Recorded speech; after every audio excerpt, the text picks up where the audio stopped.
Everyone, welcome to another podcast radio show here today. Here is episode 15 of the podcast radio show here on YouTube. Today's interview is with radio's very own Phil White. Loads coming up in the next couple of hours. I'll try and upload my Harry Gratian interview, but for now, here is my interview with broadcasting legend Phil White. Here we go. I'll go for it. Hello and welcome to another podcast. It's 2021. We are very nearly out of lockdown. Not long now, but I am here to help you by chatting to some guests. Welcome to episode 15 of the Ben Lister podcast radio show here on Hull Kingston Radio 107.4 FM. And in previous episodes, we have had guests such as we kicked off in Barnsley to meet the inspirational Stephanie Hurst, then drove up the motorway to Chesterfield to meet Sean Goldsmith, then to Scarborough to chat to Paddy Billington, then drove back to Hull to chat to Lucy Clark, then flew across to New York to meet Dan Murphy, then to North East Lincolnshire to meet motoring journalist Paul Woodford. Then we went across the Humber Bridge, back to Hull to meet Lee Ton the podcaster, and his partner in crime, DJ Ashley Noble from The Layman Show. Then we met Chris Marsden. Then we drove to Lancashire to meet broadcaster Kim Harrison. And then we went to York. We drove to meet Chris Marsden. Then to Wivensea to see Curfew Smiles. Then to West Yorkshire to meet broadcasting legend Jim Coulson. And then we drove to Derby to meet the broadcasting royalty, the one, the only Steve Jordan. Then followed by, at the Steel City, we went to see Howard Pressman. Then last time we went to Bradford to meet the historical Rosie Madison and Danny Myler of the Pulse Breakfast Show. But today we meet another legend and another broadcasting royalty from Radio Humberside. It's the one, the only, Phil White. Hello, Phil. Hello. How are you, Ben? I'm fine, thank you. How are you? Yeah, I'm very well, thank you. I don't think I've ever been described with royalty, so that's terrific. Thank you. That's really kind. Yeah. That's good. 5 questions about your broadcast career, if that's okay. It is.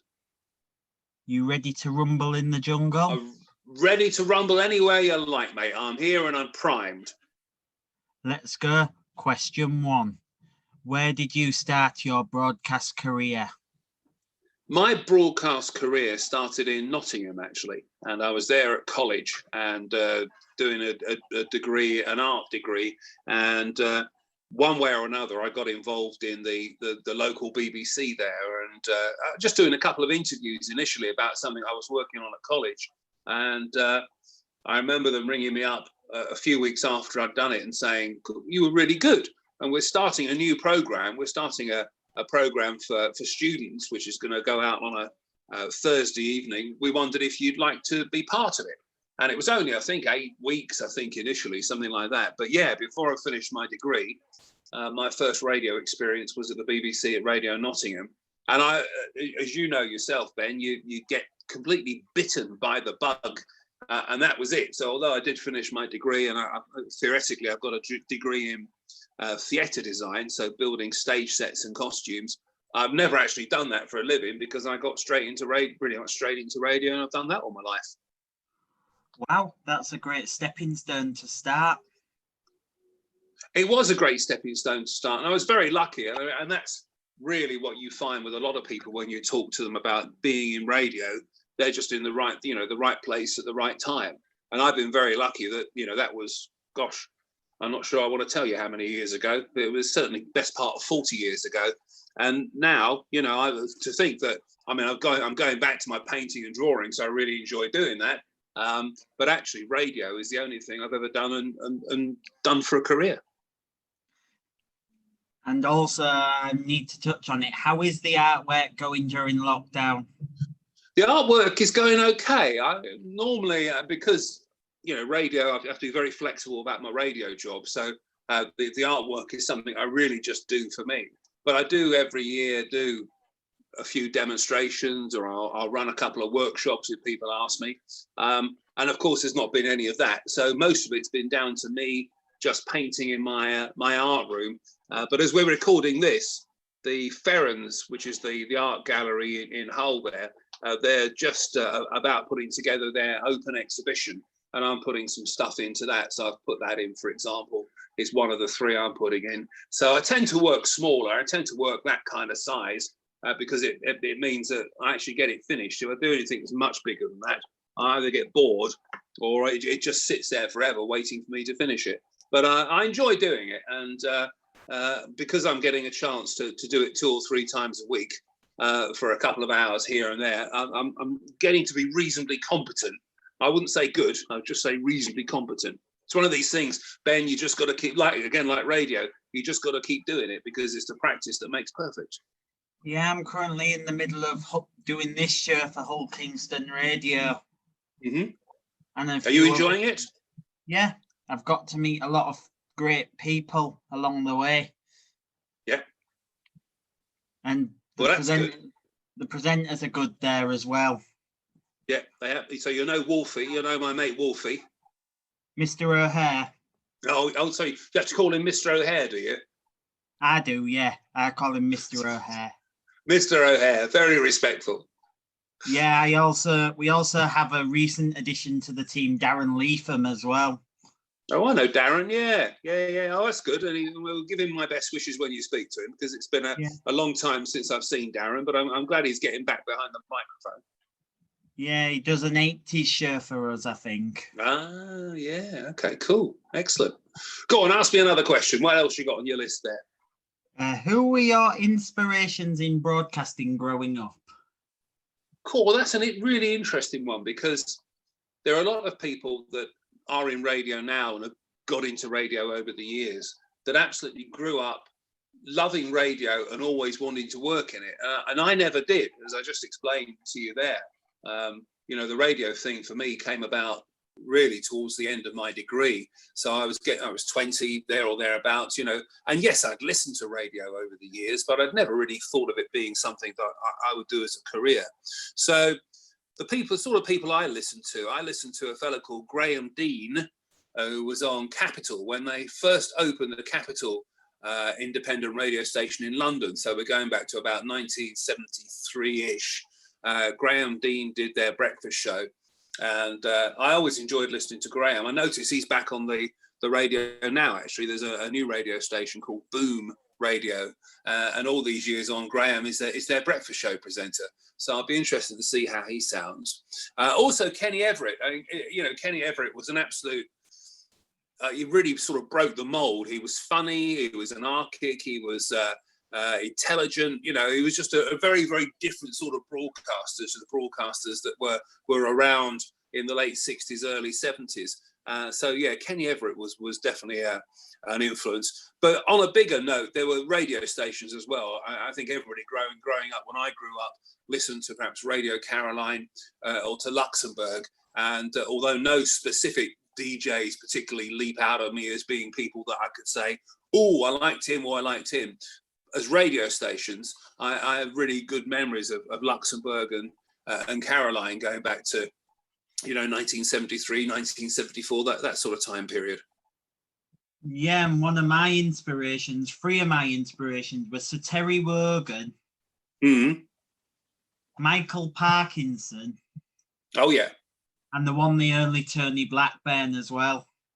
Yeah, and I mean, and of course, I've listened to all of them, and I agree they're all fantastic broadcasters. I really liked, interesting, the Terry Wogan thing was really interesting, because I remember when I was 17, going off to art college where we lived down in Kent, and Terry Wogan doing the breakfast show on Radio 2 then, and then a couple of years after that, he stopped doing the breakfast show, and they had various other presenters. And eventually Terry Wogan came back, and as we know, was basically Radio 2's breakfast show presenter for years after that. And it's weird to think that he was popular on the radio, not just once, but, twice. And the audience he would get, Radio 2 still gets incredible audiences, but the audiences Wogan would get back in the day, really dwarfed anything that anybody else was getting, because he was a funny fella. He was a bit naughty, a bit cheeky, had a gorgeous voice, of course. He had a wicked sense of humour.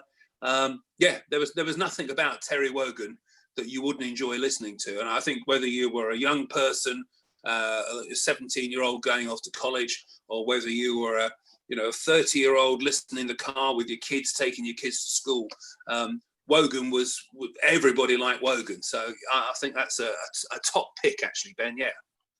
And also Tony Blackburn as well is a brilliant broadcaster. And of course, he's still going. And it's not that long ago that he was in Hull and was working around in radio stations in Hull. And I've interviewed him a couple of times. But I've never met him to be able to say, "Hey, Tony, how are you?" Because a bit like you and me now. We're recording this on Zoom, and I think the times I've taken to talk to Tony Blackburn have been on ISDN or some kind of remote link. So yeah, I've never had a chance to actually grab him by the hand and wish him well. But he's another fella that stood the test of time. Was it 1967? He started on Radio 1, and here he is. So what that'll be 50 years, best part of 50 years, almost 60 years later, and he's still sounding great and still doing the job. Good on him. When he worked in Hull, one of my friends Pete Mills worked alongside him, I think, at KCFM. I think he did, yeah. Anyway, question 3. What is your favourite part about the job? My favourite part about the job has always been, well, I really enjoy being on the radio. Some people like eating pizza. Some people like, going for runs on the beach or what. I just like being on the radio. I really enjoy being on the radio. I find it exhilarating, I think is the word. But the thing I normally say to people in response to that question is that it's different every day. And I think that's the thing for me when I've been on air the whole time. I'm not actually on air the whole time at the moment, only a couple of times a week. But when I was on air the whole time, I love the fact that the job was never the same 2 days in a row. And, it was 2017 was a really interesting year for me because we did my afternoon show on Radio Humberside. We did on the road every day. We had a bus. It got converted to have broadcast kit in it. And while the rest of the world was kind of focusing on Hull and the City of Culture, we went off with our bus around the rest of our broadcast area. So we did something like 250 outside broadcasts in that year. We did 10,000 miles. We went up to Edinburgh. We went out to York. We went down towards Skegness. And, many times we were in Beverley or in Grimsby or in Scunthorpe or Goole. And we did go into Hull as well. But that was, I think, in all the years of broadcasting I'd done up to that point, that was the one that really sort of emphasized that thing about every day being different. Because literally, Ben, with those, we would just turn up. We'd get in the bus.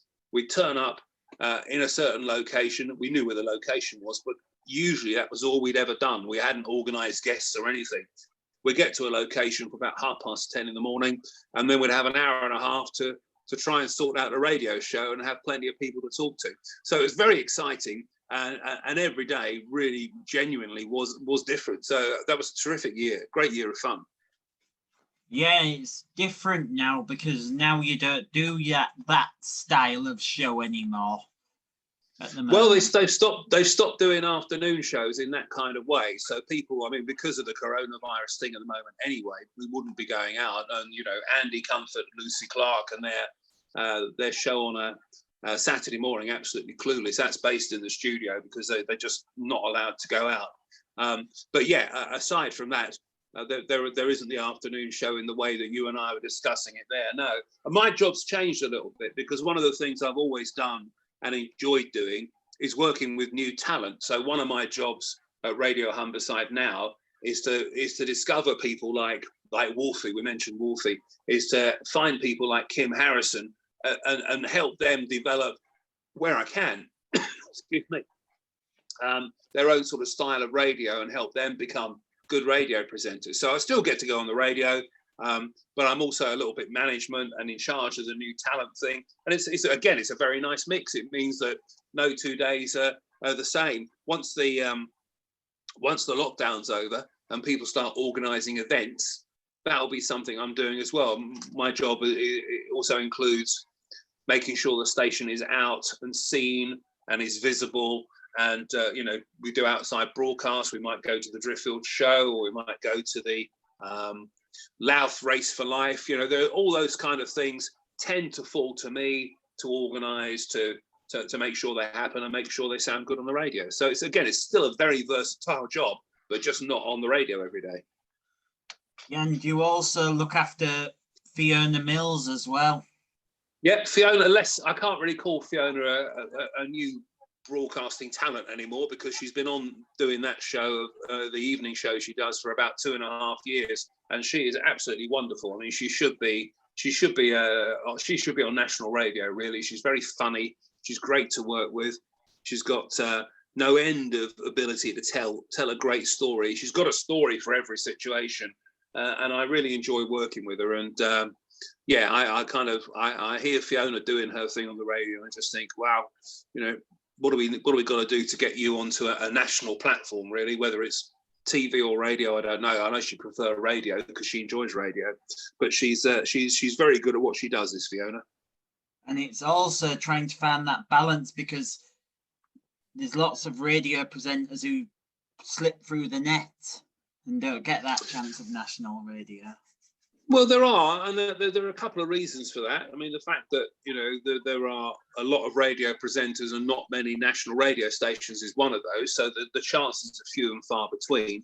But the other thing, and I was actually saying this to Fiona, and I've said it to Kim as well. I think I've said it to everybody.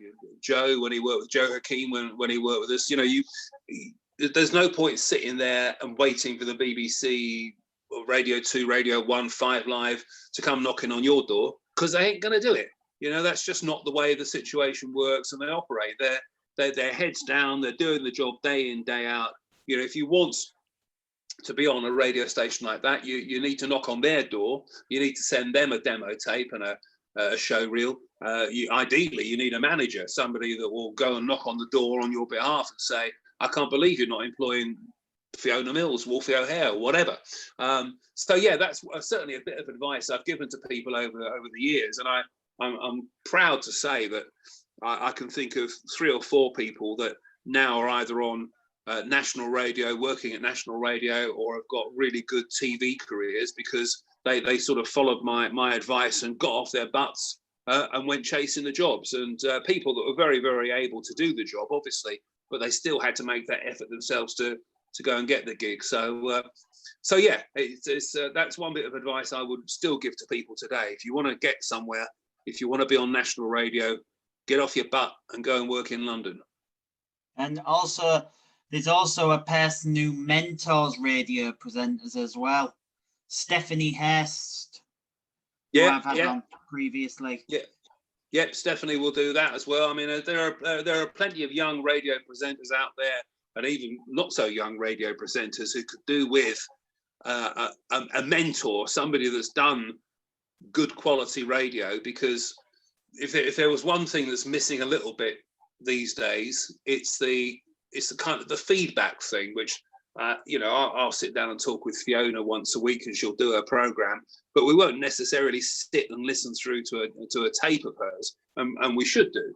But you know, somebody that does that and helps develop new talent by listening to them and suggesting, try this, try that, try the other, is always going to be in demand. So I'm pleased to hear Stephanie's doing that. I bet she'll get loads of work.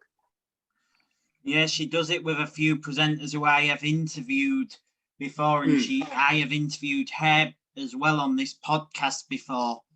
Oh yeah, she's great, isn't she? You know, it's been a while since we've spoken. It was probably last time we've spoken, but she's full of energy, and it's really nice to touch base when we get a chance. Yeah, because she's now working for the BBC as well. She's still in Leeds. She was last time I spoke to her. Yeah, Leeds, BBC Radio Leeds. Yeah. But she's another one that should be, I know she's done bits and pieces of TV, but, you know, probably should be carving a bigger career for herself. I mean, I can't say that because I don't know what sort of career she is carving.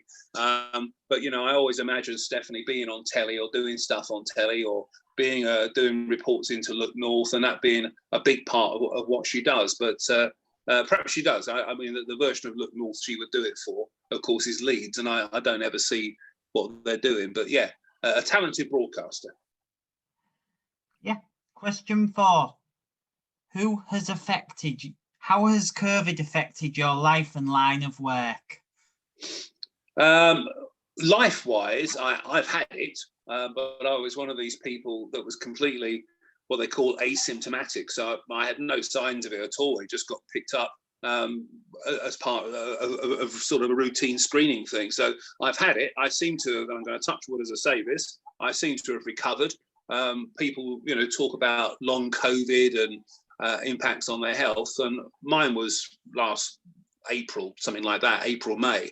But I seem to be well recovered. So on a personal level, there was that. On a professional level, well, it has made a huge difference, because it was directly because of the COVID thing that radio stations went down. Our radio station now, as you probably know, broadcasts from 6 till 10, 10 till 2, 2 till 6. They do 4-hour shows. So afternoon shows now don't exist in the way that you and I were talking about them before, because they've gone to this 4-hour structure. And that was very much a response to the COVID situation. So there's that change for sure. What other changes? Technology's been a really interesting thing. You and I are linked up here, Ben, on Zoom. And if you'd said to somebody at the BBC, 18 months or so ago, a lot of your interviews on the radio station will be done remotely, probably on Zoom or FaceTime audio, people would have gone pale and said, oh, we can't possibly do that. We're the BBC. But actually now we've been forced to do it. We all do it. It works. By and large, it works really, really well.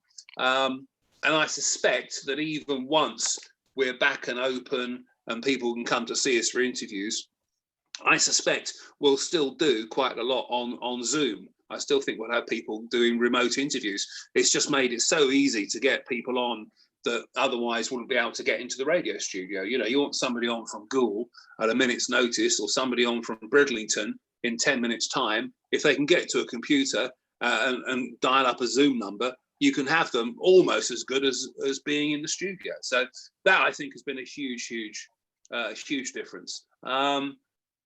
And I suppose that's it, really. We're all getting a bit bored and frustrated with the, not necessarily working in work. I mean, I work from home, apart from when I have to go into work. So take a Wednesday with Fiona being on the radio.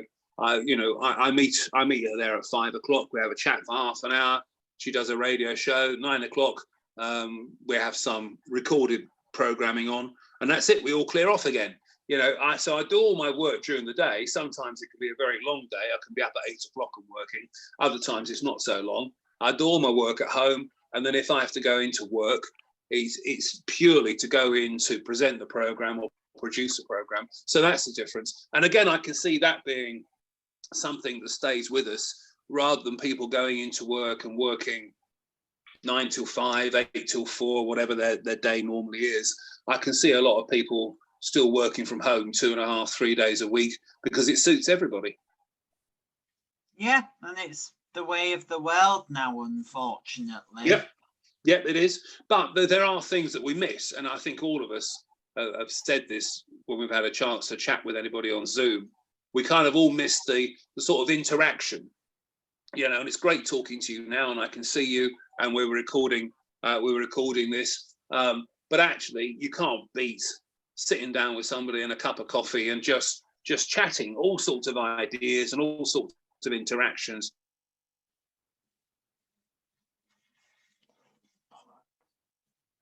Kind of miss that chance to have those interactions. But they're coming back. I mean, I don't know when the BBC will sort of reopen, but I would have thought probably by the end of the summer we'll be back to something like, hopefully we'll be back to something like normal, but we'll wait and see. Yeah, because I was a regular visitor to the Open Centre, and I've been on Fiona's show a couple of times. Yeah, that's right. Yes, I know. The Open Centre at the moment is very, very empty. I mean, the tables and chairs are still there. The far end of the Open Centre has still got the stage there, but that's been converted into a sort of small set for the Look North programme, and you'll often see reporters downstairs. If you watch the programme, you'll often see people downstairs doing a live interview with Peter Lee, but they're downstairs and he's upstairs in the studio. And I can see that staying. I can see that staying there. And, you know, I'm guessing because the council run the tea and coffee place. I'm guessing the council are going to open that back up again. But I don't think it'll be, personally, and I don't know, I'm not the boss. I don't think it'll be this side of August, might even be September, might even be, you know, a little bit later on, even than that, before that's all open again. Yeah, and it's great. I used to sit in there as well because it's brilliant. I used to watch the presenters at work like yourself, Mr. Comfort, Bernsey, and all those presenters now. All those presenters. But that's why it was built in the first place, Ben. That was one of the reasons it was built in the way that it's been built, is because they wanted to make it very open and have a situation where people could come in and grab a bit of cake and a coffee and sit there and watch the shows being broadcast. It's very much a matter of, you know, the BBC not being this organisation that exists over there. It sort of exists here, and you're seeing the radio programmes happening. And I think it's quite successful because of that. And also, yeah, and there's also, I also listened to your 50th anniversary work as well. Oh, it was good, wasn't it? Yeah. Were you somehow involved with the 50th at all? No, I wasn't actually. It's funny you should say that, because I remember I was really heavily involved in the 40th, so 10 years ago. But I wasn't involved in this, and James Pykos put everything together and found all the archive material and pretty much organised the whole thing. And then, I mean, the only possibility there would have been around the quiz that Andy did on the evening, but actually that didn't need me either. So no, in the end, I was just happy to sort of sit back and enjoy the programs like everybody else did. It was nice just to be able to sort of, you know, be a listener, I suppose. There were some fantastic songs that the introducing team got recorded, and the idea was they take a song from each decade that we've been on air, and they get somebody to re-record them, somebody locally, and they did versions of I'm Not in Love by 10cc. There was a Take That tune. There was, you know, 5 really great big songs that you'd know. They were excellent. Every one of them was there was no Oasis one. I'm trying to think off the top of my head what we had, but we had 5 belting good tunes. And I remember on Saturday morning, following the Thursday of the actual birthday itself, playing 3 of those on the radio, and they were just awesome, and it sort of really made me feel part of it just by playing those songs, really. Yeah, and also I got a bit involved with the quiz as well that Andy Hurst. Oh yeah. Yeah. Were you on it? Did you? Yeah. Did you take part? How'd you get on? 7 out of 45. Oh, that's better than I did. Yeah. Question 5. What advice would you give to young aspiring broadcasters? So, young aspiring broadcasters, let's have a look here. I mentioned earlier that thing of, you know, don't be afraid to knock on people's doors, be brave enough to think about going to work. And this isn't a matter of leaving Hull. This is wherever you are. You could be in Leeds or Manchester or Nottingham or Middlesbrough or anywhere. The advice is still the same. You know, don't be afraid, especially while you're young, to go and try your luck somewhere else. Because if you've got talent and ability, you know, you will get sucked up into the system. So on a kind of grander note, there is that. On a more practical note, I suppose, and I've said this to people for the last God knows how many years, be interested in loads of stuff. Because the kind of radio we're talking about, you know, there's no point just going in and saying, oh, I don't know anything about sport, or I don't know anything about politics, or I don't know anything about food or cinema. You got to know a bit about everything, because the nature of the sorts of programs you do means that any day, you know, this is the thing I was saying before about, you know, I love the fact that it's different every day, but any day of the week you could have somebody sitting in front of you talking about sport, somebody talking about politics, somebody talking about food, and you need to have enough knowledge to be able to talk to these people and sound enthusiastic. So I think there's that I say to people and have said to people. And I suppose the other thing I would always say to people is there are no new ideas as such, you know, bearing in mind radio has existed in this country since about 1922. and around the world, everybody's done everything in terms of radio you can imagine, but it's treatments. So think about ideas, keep a little notebook of ideas and what you might do with those ideas, for two reasons. Firstly, it actually encourages you to think creatively. And secondly, you never know when you're going to be in a situation with a program maker or a team meeting when somebody says, oh, I don't know, there's another budget coming up. How are we going to treat it this time? And you might just have something kicking around in your little book that you've written down 6 months ago, a year ago, that is the thing that makes, on that particular day, the broadcasting outstanding. So yeah, be brave, be courageous. Ideas, lots of ideas, keep ideas going and coming, because they're good currency. And the other one was be interested in absolutely everything. And I think if you've got those three things sorted, then doors will open for you, not just in radio, but generally in all sorts of creative industries. Yeah, that's it for today here on the Ben Lister Podcast Radio Show here on Hull Kingston Radio 107.4 FM. Thank you for joining us, Phil. Pleasure. See you again soon. See you. Join me again soon. We will have broadcasting legend, as promised before, Harry Gresham. But for now, please give it up for Phil White. Thank you very much for listening. And that's a wrap. That was my interview with broadcaster Phil White. Hope you really enjoyed it. Hope it filled a gap in your hours. And yeah, that was Phil White here on my special broadcast here on my podcast radio show. Join me next time when I'll be joined by special guest Harry Gresham. But for now, thank you very much for watching and listening, and that's a wrap.